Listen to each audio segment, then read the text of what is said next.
Hi, IB Jaguars. It's Miss Newman, your librarian, and I am here with your IB attribute for the month of October. So this month's IB attribute is open-minded.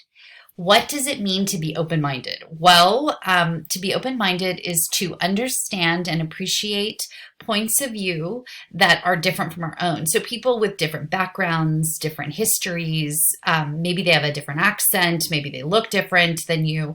So being able to appreciate and understand that rather than judging it, rather than rejecting it, rather than creating a barrier between yourself and something that you do not understand, you take a breath and you're able to listen and appreciate it.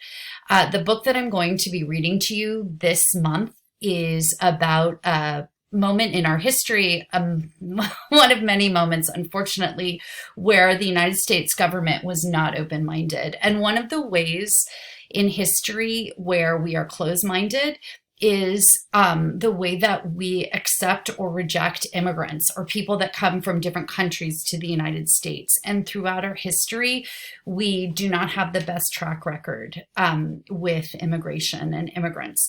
So one particularly racist and not open-minded law that was passed was the Chinese Exclusion Act. And this particular act said that people from China couldn't come to the United States.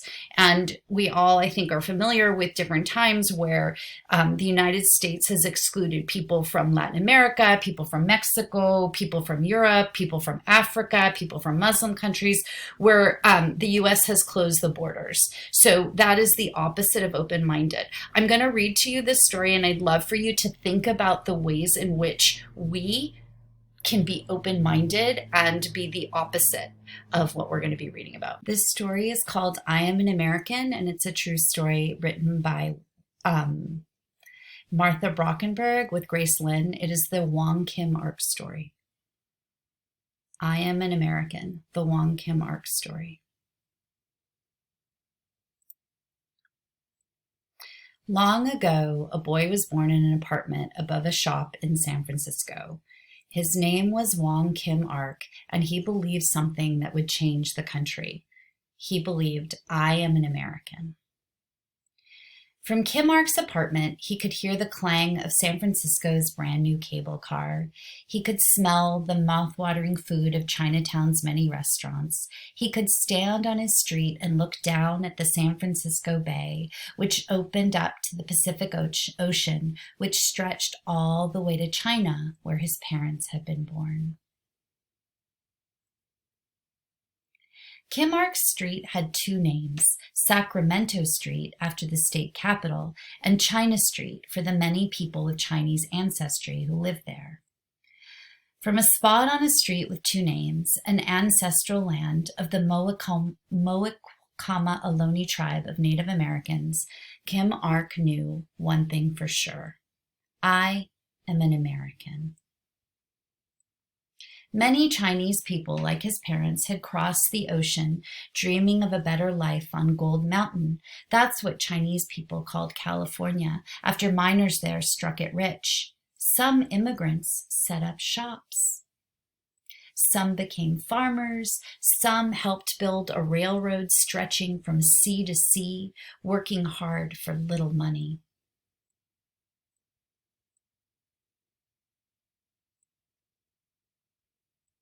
When Kim Ark was growing up, hard financial times hit.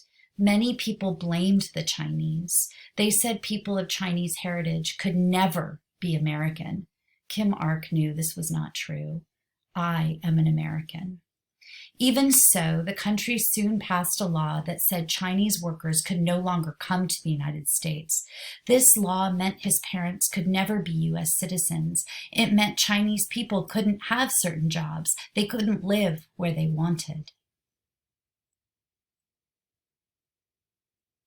And some people were cruel to Chinese Americans. It became so hard to live in America that many decided to leave, including Kim Ark's mom and dad.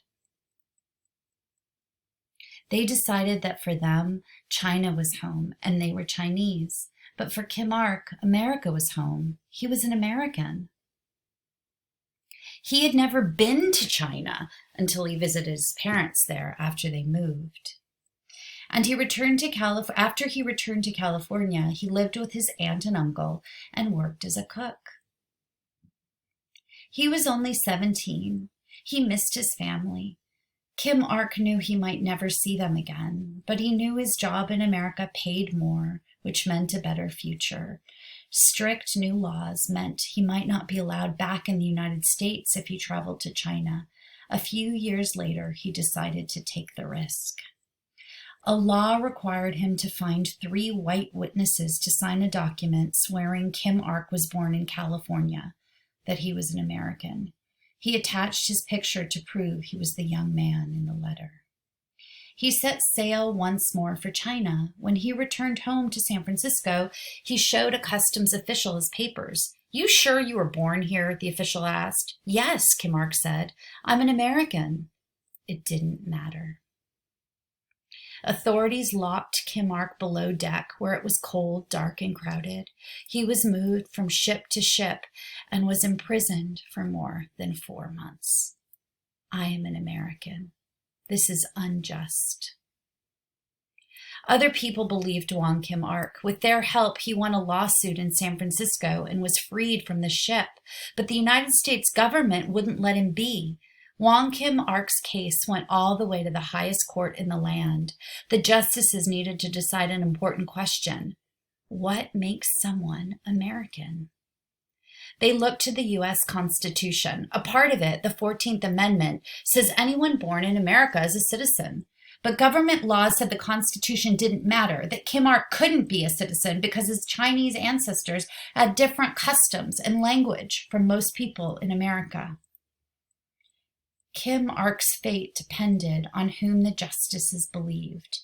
And it wasn't only his future at stake. Anyone with parents born elsewhere could also lose their right to call America theirs.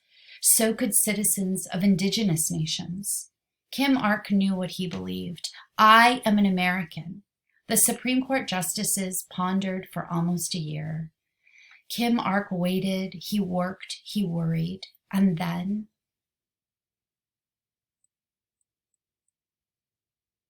he won. On March 28, 1898, 6 justices agreed that because he was born here, he belonged here. Kim Ark had known it all along. I am an American. His victory changed the nation. But the decision did not mean the end of unfair treatment of Chinese people and other minorities. For many people, America was often far from fair. But Kim Ark's victory means that today every child born in the United States and its territories is an American too. No matter what language your parents speak or what you look like or what you believe about God, if you're born in the United States or its territories, you belong here, and it's your right to call yourself American. It's your right to call this home, always. That end.